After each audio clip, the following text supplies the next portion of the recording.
Yeah. Bigga booga. Okay. Almost pressed new game. Okay, so we are keeping watch on the battlements.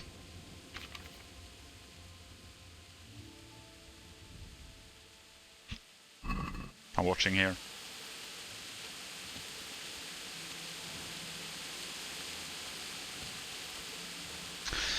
Keeping watch, keeping watch.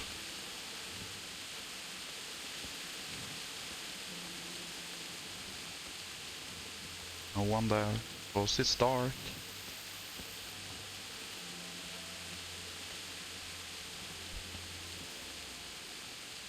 Something over there. But he had a torch, so I guess he's a friendly.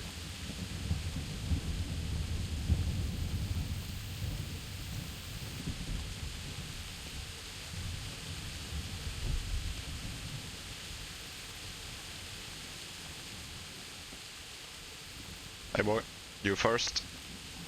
You'd sir. Oh! Wandering around like a stray sheep. Must be your first watch, eh? I don't think anything much will be happening today. You can just lean against the wall and wait till morning. I'll show you what's what. I will. Thank you. Skip time. If you have to wait for something, you can skip time. Press T and set how long you want to wait. Watch out though. Tiredness and hunger grow even during skip time. Wait until morning. Sure, soon. Ascot. No, fuck. Can't. Okay. Well, I'm leaning. Wait until morning. I mean... Is that morning? I guess the circle means morning. And that means evening.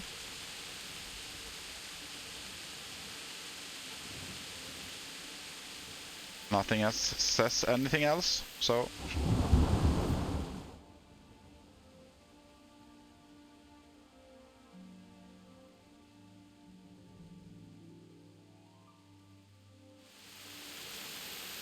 Is it morning? Not quite yet. Let's wait some more. 7 o'clock is surely morning. Ah, okay. Everyone to the Bailey battlement.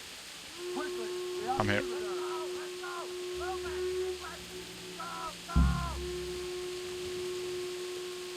What's up? Okay, I'm coming. Go to the battlements of the outer Bailey. Yeah. They talk like I understand.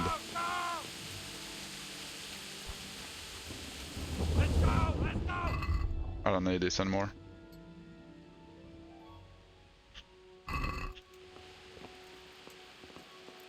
We're in a private area. Am I... Hey? Am I not allowed to be here? I'm just following.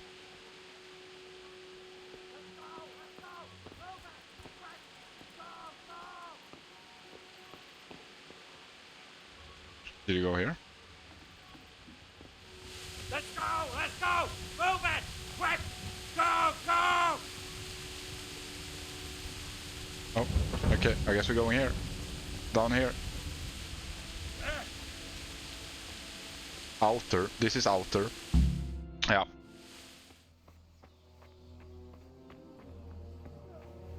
Not raining anymore.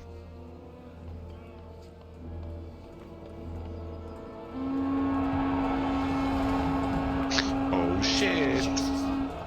We're gonna end up like skeletons.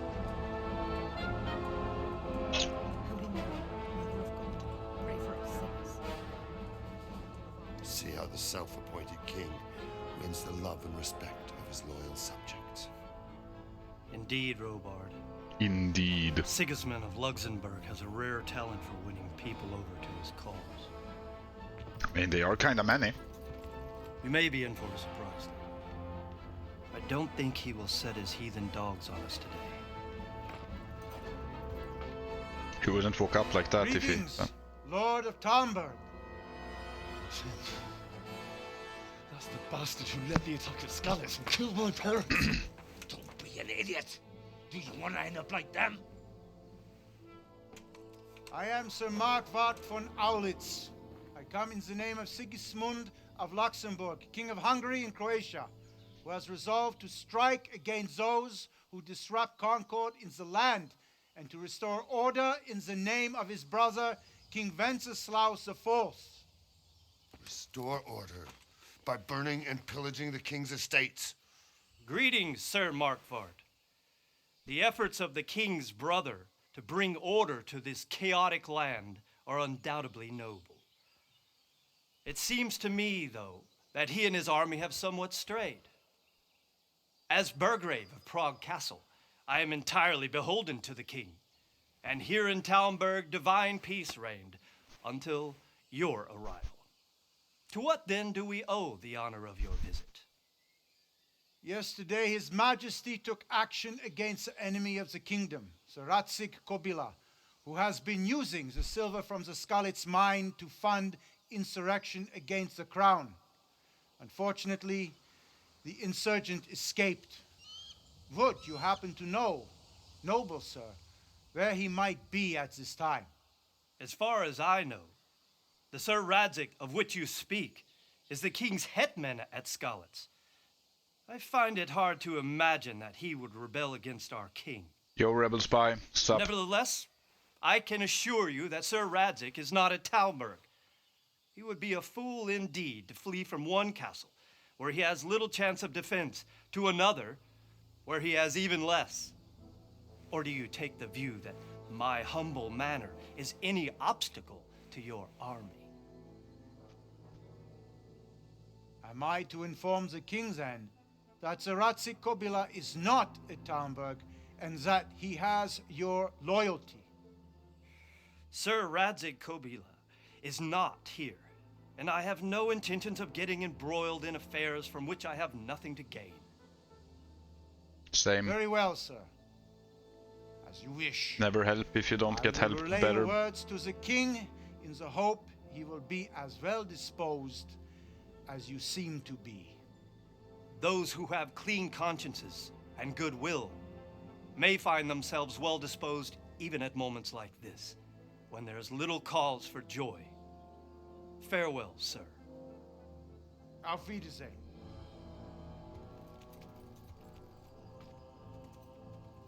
Just chilling, wait until I can move into my new room in the city next to mine. Sounds poggy. When can you move? Why are you moving?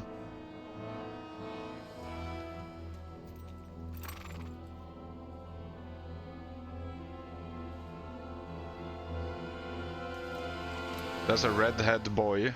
We shall remember the red hair. I think it will be important to understand. My lord, you have my utmost admiration. Get on with you, Robard. Diplomatic indeed.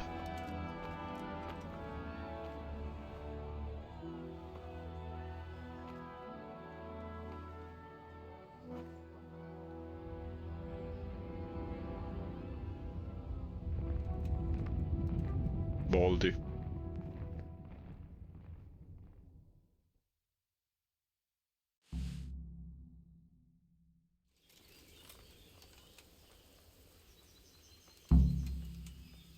Bury your loved ones in Skalitz, talk to Sir Robert, get a horse. Ah, it wasn't my horse. Can I choose horse this time? Because I'm in a fucking mental hospital already for a year. I'm gonna move to what they call protected living house. Yeah, that sounds better. You and Eric both then. He has just slightly been able to keep out of the mental hospital, right? The little fucker. Okay, cool. Anything in our inventory we need to care about now? I don't think so. I don't think so. Our nourishment is decent. Everything looks good here. Before going to bed today, I think we... Oh, have I learned this automatically? Enables you to use bandages. Minimum level 3. No. I'm not level 3. Why does it look like I have it?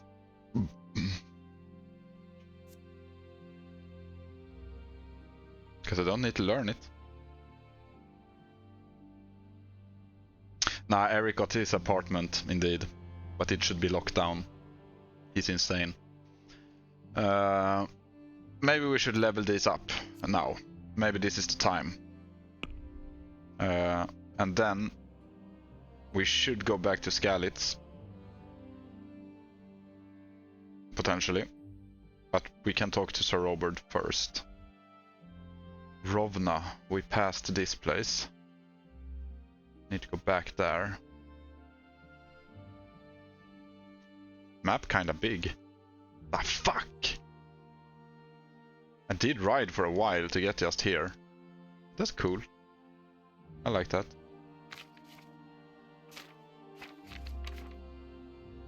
Nice. Oh, is this like everything from the start? You can like read the whole story of everything you've done. No, not really. It's everything here. Ah, maybe we can here. Yeah, here we can read the whole story. Yeah. That's nice. That's a nice touch, being able to like read the full story. Like a book.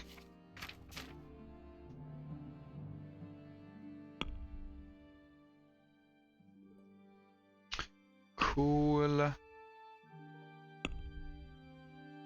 Cool. My bed, a baker, unexplored. Okay, it's cool. We can see unexplored stuff as well. At least if it's in a semi-explored area, I guess. How does Rovna look?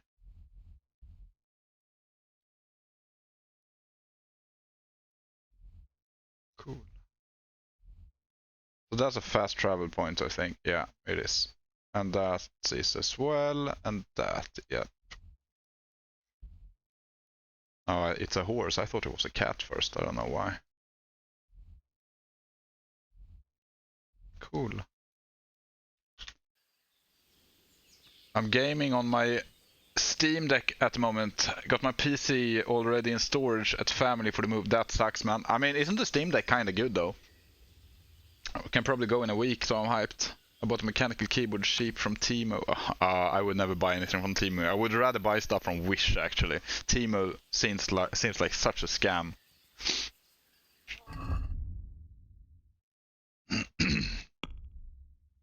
Okay, let's level something up first. I think. What do we want to be good at? You last 30% longer without food, but as soon as you get hungry, the effects will be 20% worse. Pretty good. When dirty, you'll have a few percent more charisma when talking to women. However, people will smell you a mile off, reducing your stealth skill. I think I will like to be able to stealth well, so that's probably not a good idea. Your stamina will regenerate 20% faster at night, but 10% slower during the day. I will probably prefer playing in the day, though, which goes against the stealth thing, but yeah. Increases the sight distance of fast travel, so you notice events on the way sooner, and your chances of evading are also increased. I still don't understand what that means. You grow up in an impoverished probably conditions. So comfort of beds is inverted for you. The worse the bed, the better you sleep, and vice versa. Nah. I think I like this. Just not having to eat as much. Or as often. Nourishment will just decay slower.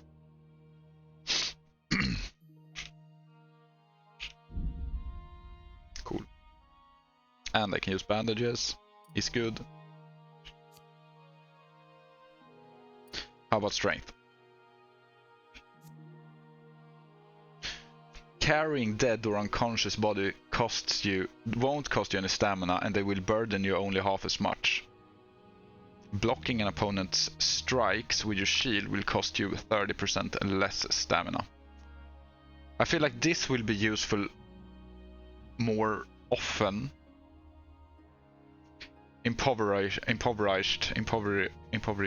is poor. Yeah, good. Then it should be impoverished then, I guess. But yeah, poverty I understand, but I just don't understand how to pronounce the word. Gravedigger, carrying dead on. This is probably incredibly good at certain scenarios. But I think this one. I will probably want to run around with a sword. Or a shield. Or do I want to be a two-hand boy? I maybe want to do both. Let's have that. And then we can't skill anything else. No, we can't. Energy, nourishment, stats and shit. Warfare. Does it say? It does talk about it here. Level is derived from your stats and your progress through the game. It's useful for comparing your character and that of your friends. With every second level you reach, you can select one product that will allow you to make your character more specialized. Yeah. Strength defines how well a character can handle physical challenges. The more strength, the less depletion of stamina when wielding heavy weapons, most weapons except daggers and sabers, and the more powerful your attacks. Each level up in strength also significantly increases the capacity of your inventory. Yeah, that's good. As well as influencing how fast you can sprint with a heavy load. Heavy load. Strength is increased primarily by combat. You get strength perk points at every other level. Yeah. And yes, by the way, the Stream Deck is pretty good. I use it docked like a PC. Yeah, I see. So it's a monster Nintendo Switch then for you. But everything fits in my backpack except the screen. You can buy a very small screen and have no use for it being docked. But yeah. Agility. Agility is a measure of speed, movement, and nimbleness. An agile character not only moves faster, but it's also better at evading strikes. By the way, for those who are watching now on YouTube or whatever, the rest of the episode will be me reading stuff, so if you don't care, you can leave. Lul. Just flagging that. I will be reading Codex stuff as well after this, and then end the stream.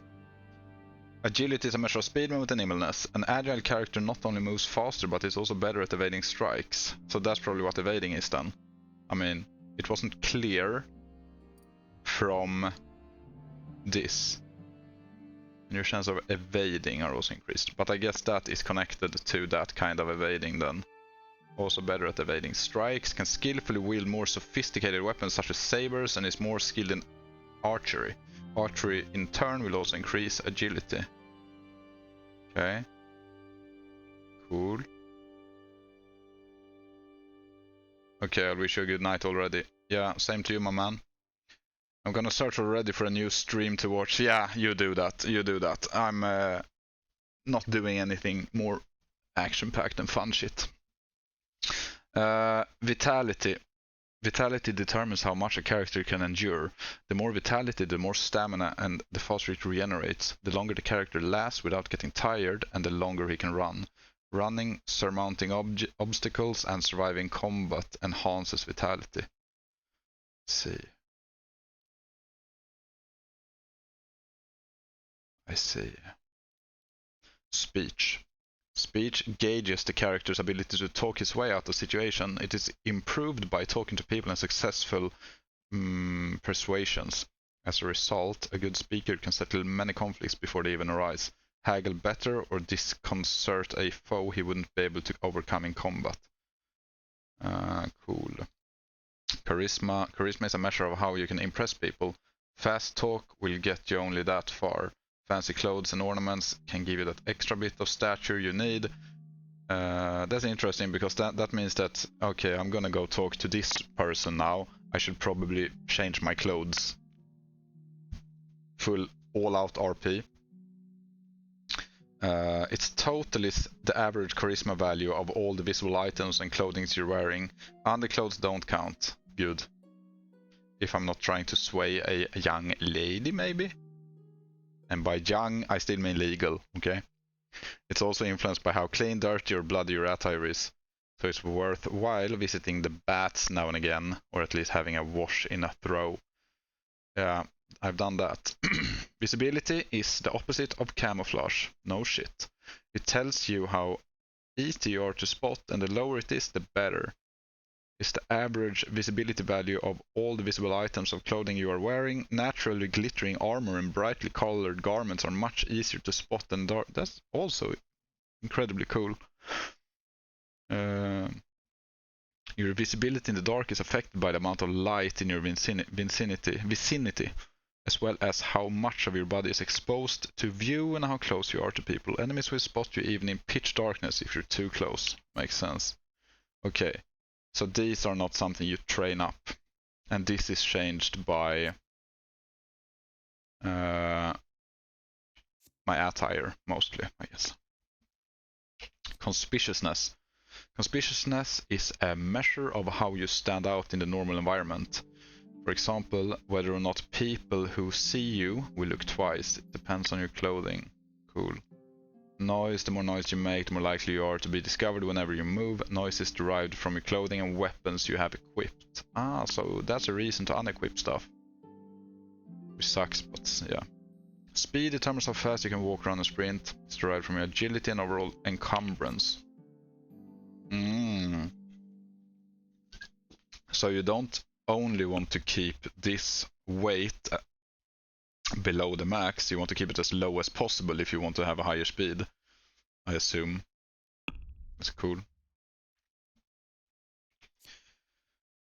Everyone understands health, but let's read it anyway. Your total health is a fixed value. It doesn't increase over time and won't regenerate on its own. It depletes when you're wounded in combat, fall from a height, are poisoned, or eat spoiled food, as well as when you're exhausted or starving. To heal yourself, you have to take a healing potion or sleep. If you're bleeding, there's some food that can heal me as well, I know. If you're bleeding, you first have to bandage the wound before it will heal. Stamina. Your character's stamina depletes every time you do something physically demanding, for example sprinting or fighting. And when it drops to 0, you can do neither. If you pause to catch your breath, though, stamina will replenish itself automatically. Your immediate stamina depends on your health, tiredness, and hunger, and it can also be depleted by such things as overeating, drunkenness, and poisoning. I think I noticed... No, now my stamina bar is max, but before the max stamina bar was not at the very edge of my bar. Cool. Energy. Your character gets tired over time, and then it needs to rest. Energy is depleted by combat, movement, and basically just by being awake. Exhaustion depletes your stamina, and eventually you can faint. You can fend it off by imbibing alcohol in sensible amounts. For example, although drinking too much has the opposite effect, as does eating heavy foods. It's real life. Nourishment. Your character needs to eat and drink. Each type of food and drink will fill you up to a greater or lesser extent. Meat and meat products a lot, fruit and drinks little. Overeating will negatively affect your stats. You also have to be careful what you eat. Food spoils over time and can easily poison you, so for long trips it's better to take with you durable foods. While if you got time to sit in a tavern, you can fill up with a freshly cooked meal. Sick.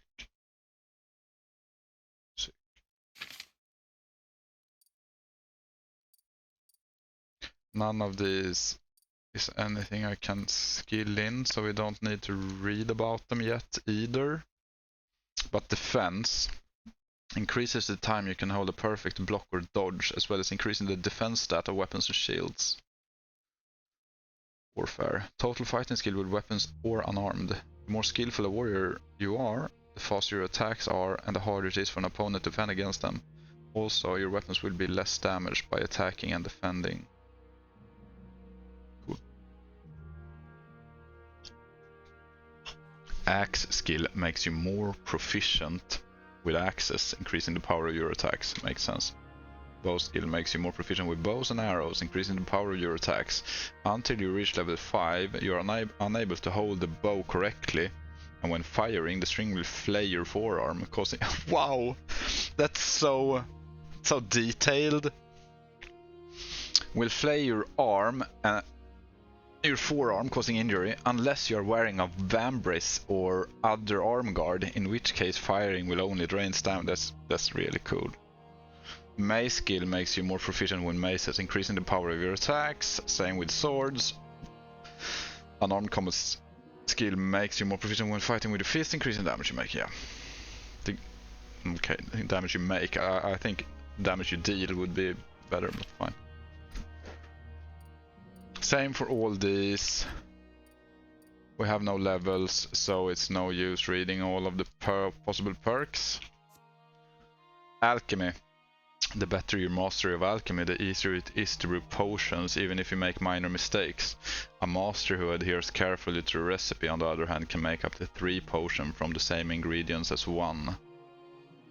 Drinking skill makes you more resistant to the nefarious effects of alcohol. You'll be able to drink up to twice as much, and the after effects of the day, and the after effects the next day will be lowered. Gonna be a drunkard. Herbalism. Herbalism skill allows you to collect more herbs with a single action. This means that you are able to gather plants more quickly and easily. Horsemanship. Horsemanship skill determines how much your horse will shy, how quickly it will get tired, and therefore how long it will be able to gallop. Oh, I can have dogs as pets, I guess. A good handmaster understands dogs. Yeah, especially his own. The better you get at commands, the more you'll be able to teach your 4-legged friend, and the better stats he will have. His default obedience will also increase with your level of this skill. Hunting. Hunter will increase the amount of meat and other useful materials you recover from animals you kill. Lockpicking. Lockpicking skill makes lockpicking locks on doors or chests easier. The jitter and hardness of the lock is lowered, and you can attempt picking the more difficult ones. Sick. Maintenance. Allow you to repair things with repair kits and weapons at grindstones. The higher your skill level, the easier it is to use a grindstone, and the longer your repair kit will last.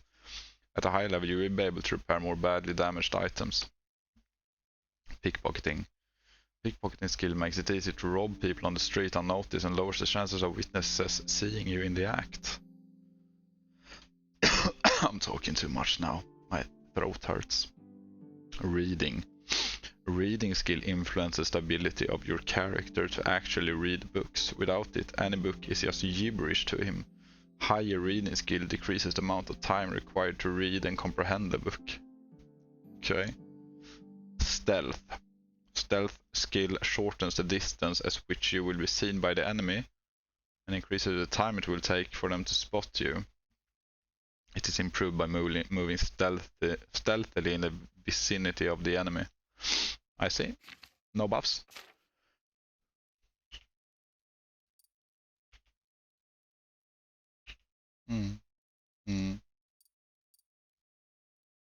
Cool. Just a lot of stats. Have I stolen 13 groschen? No value. I also thought so. Cool. Cool. Quest log we don't need to read. I have understood that by playing the game.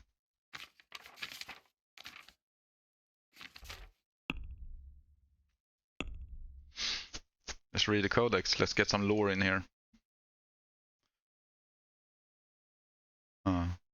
Yeah.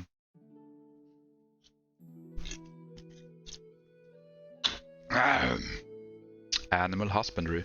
In the Middle Ages, a significant part of any property ownership consisted of livestock, horses, goats, cattle, and poultry. Horses were highly prized, and until the 12th century were only available for the nobility for military purposes and for light hauling.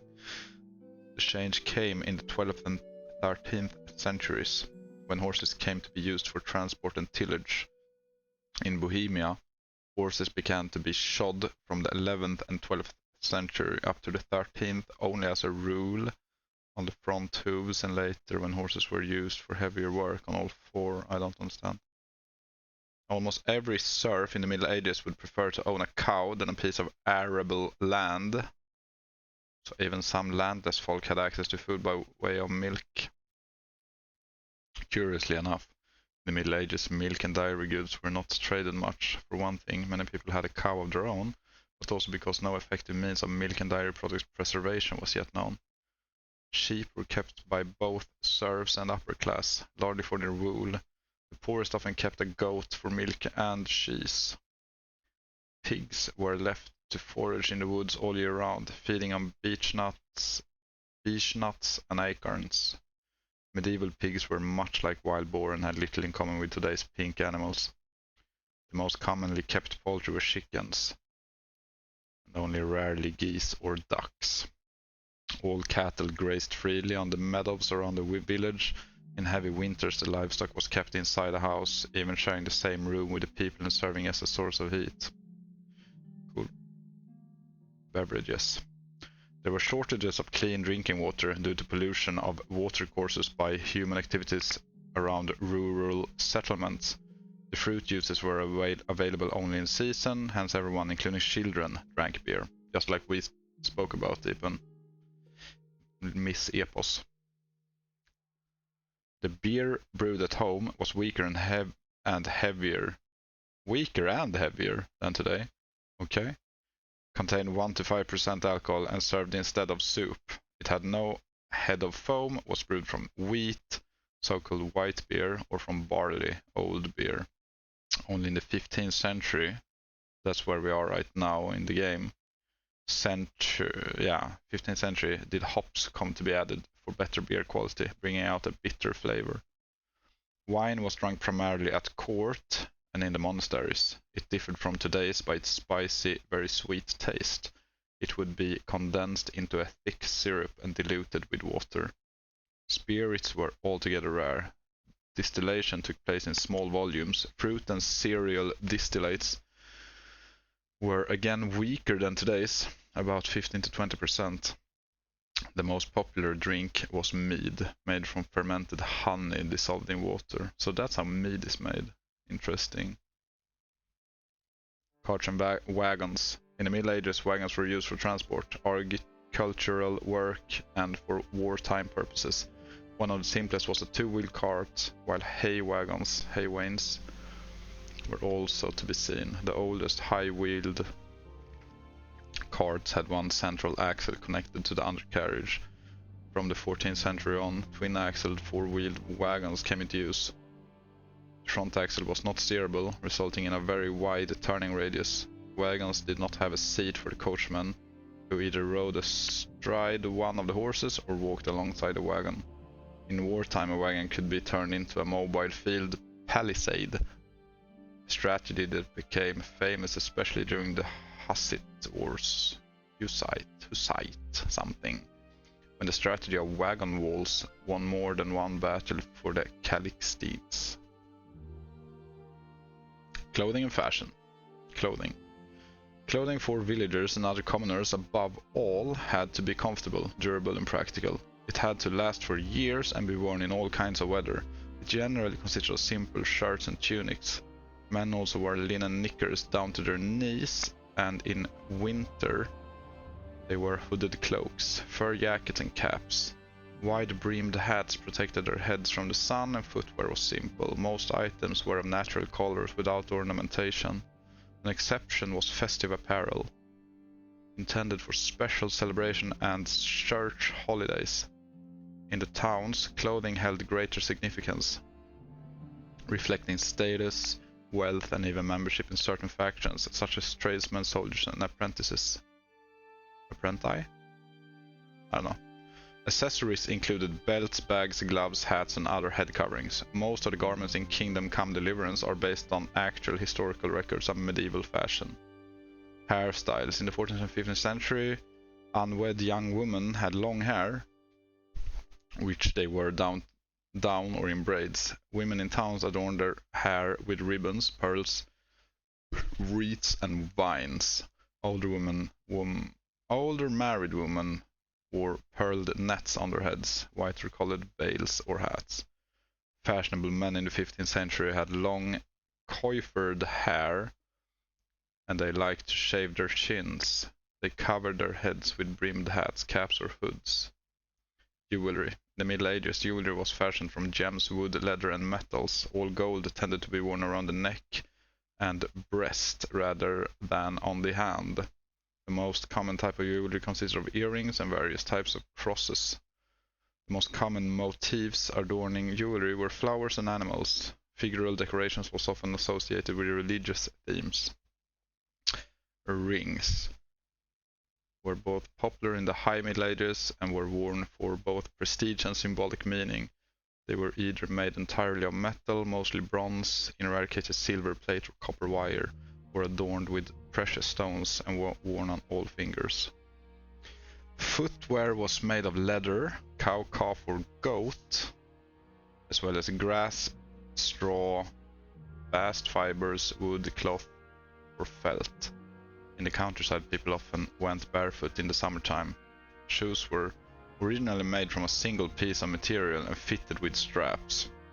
Soles, left and right, on shoes first appeared in the mid-14th century, while heels were added in the 15th century. The most common type of footwear consisted of sandals that covered the entire sole of the foot and slippers made of wood or cork. Stitch shoes could be either low or above the ankle. Oh shit, there's a lot to read actually. Maybe we don't need to read all this. I only care if it's part of the game. Sure, I don't know everything about history in the 15th century, but I think I know enough to not have to spend 3 hours reading all this. Locks and keys and anything were made of wood. Yeah, I mean, I don't care what the material was, I guess. All of this is just bullshit, but I think there's some other stuff. Yeah, stuff like this could be interesting, since we're actually playing this. Let's read about Skalitz first.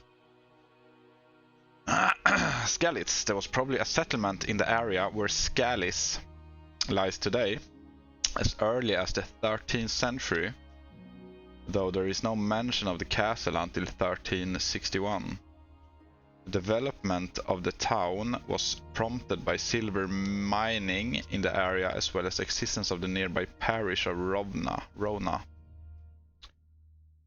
The owners of the castle included Jessic of Skalitz from 1384 and Bodal of Drahunis 1402 to 1403.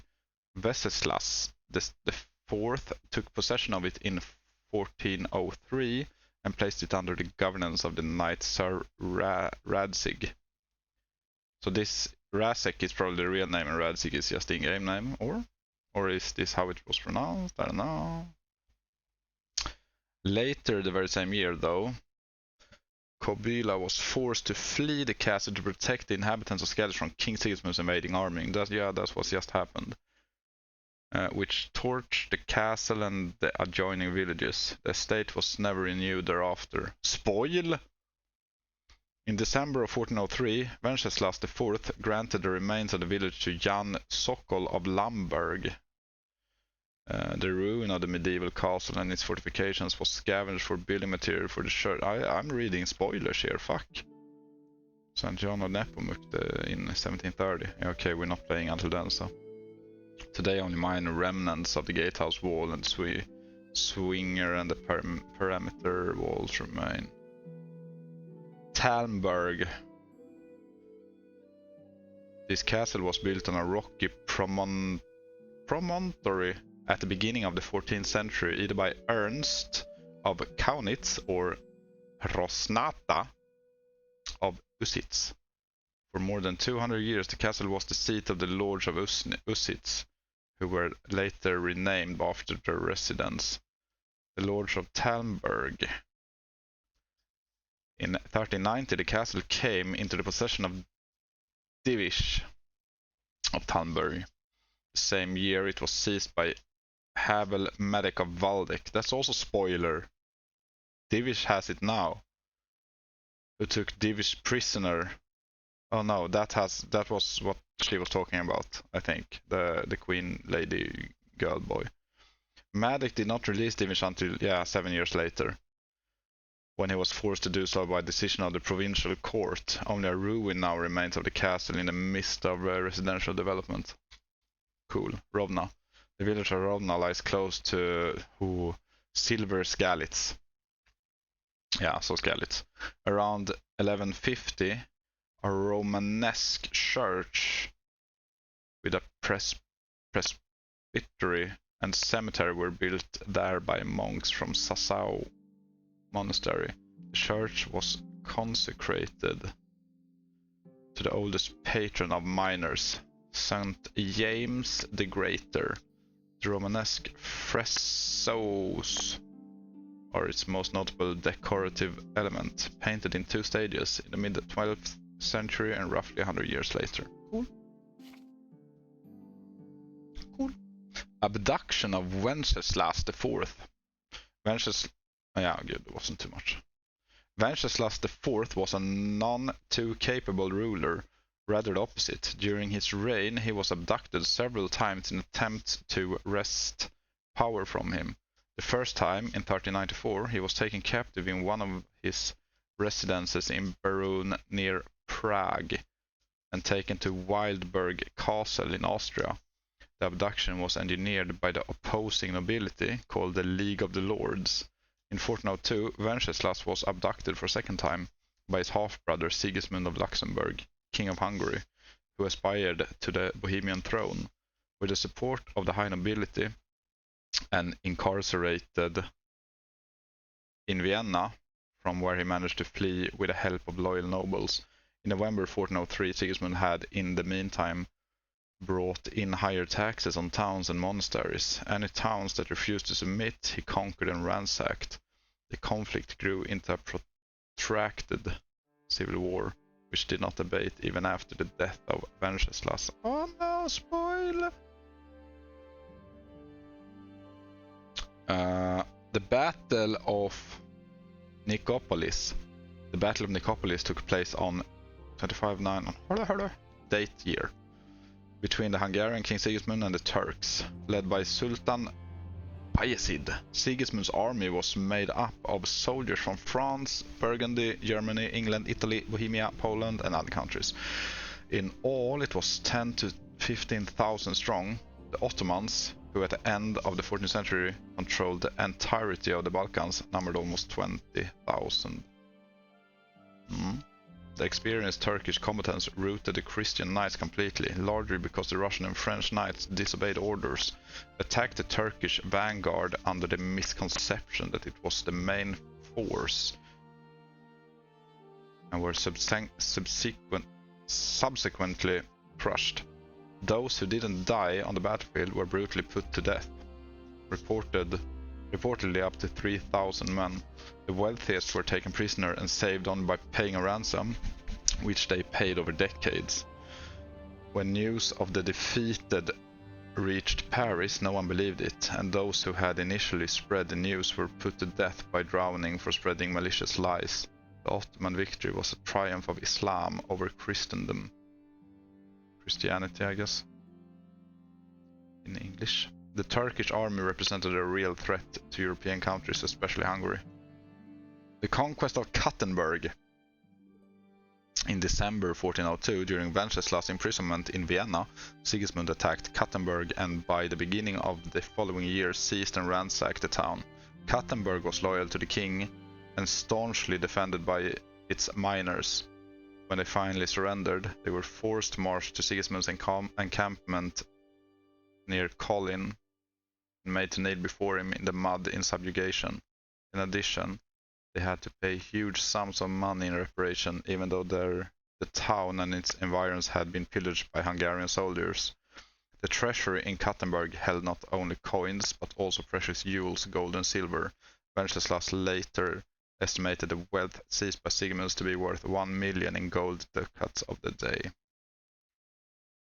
The golden age of Charles IV. Yeah, he was the father of Wenceslas, I think. When the young son of John of Luxembourg, Charles inherited the title of Moravian Margrave. and subsequently the Czech throne, he embarked on a not only economics but also cultural development of his kingdom, a period dubbed the Golden Era. In 1348, Charles founded one of the oldest universities in Europe. Many cities, towns, and castles acquired new fortifications and new bridges, infrastructure, and churches were built. To strengthen his position in Europe, he made good use of political marriages, thus allying his family with prominent families in neighboring countries. He even had influence over the appointment of, wow, what a word, ecclesias, I'm not even gonna try, dignitaries. Thanks to firm rule and a policy based on the alliances, he was able to keep the peace in Europe. Charles was an educated monarch, interested in the arts, which was reflected in the architecture of the cities, especially Prague, where under his rule many new houses, churches, including St. Vitus Cathedral, and the city walls sprang up. The Western Schism. Oh, wow! Why was that so much? Okay. It's the last one here, so. The Western Schism, the Papal Schism, or Western Schism, was a rift in the... No, I'm not gonna read this actually, it's too much. Yeah, and this is just how life worked. Not gonna read.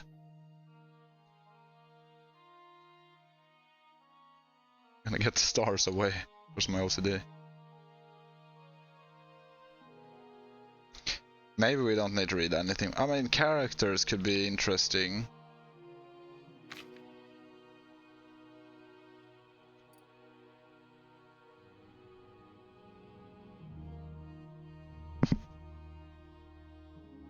Nah.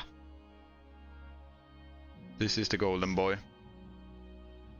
These are the people that attacked us now. I don't know who Albert is. I know what a pope is.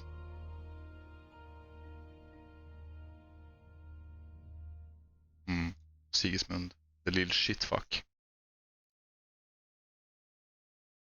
This is the Baldy, right?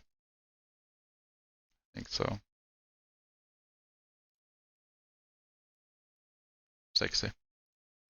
Venceslas, the lazy idle boy.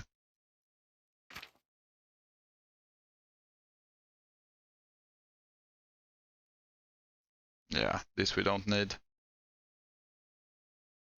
And we of course understand everything about combat. And equipment maintenance. I think I'm cucking myself now by making these red.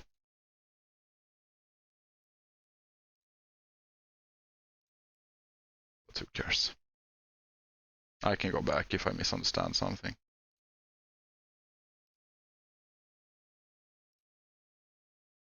What does this mean now? Okay. I mean, most things kind of make sense.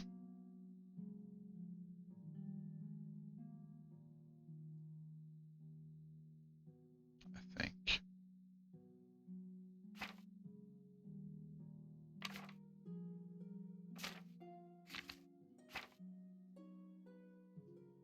Yeah. Most things kind of make sense. There. Now we spent 40 minutes reading that for absolutely no reason at all. I don't think spending time hearing spends time in real life though. I wonder how saving works now. Can I press save and quit and it's fine?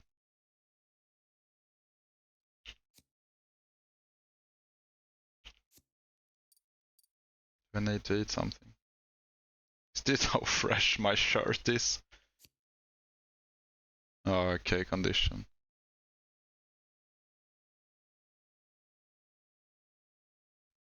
Let's see. Well, the freshness is fine on things so far, I guess. I don't know what to do with this. Sell. Use. No, they can't be used as weapons.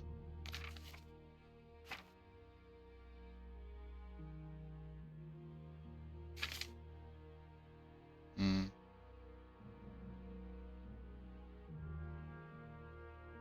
I think I understand this game at least.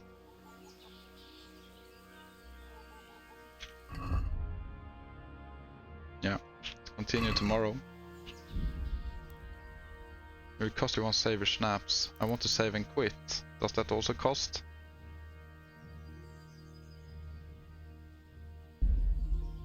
Sure you want to save and quit? Yeah?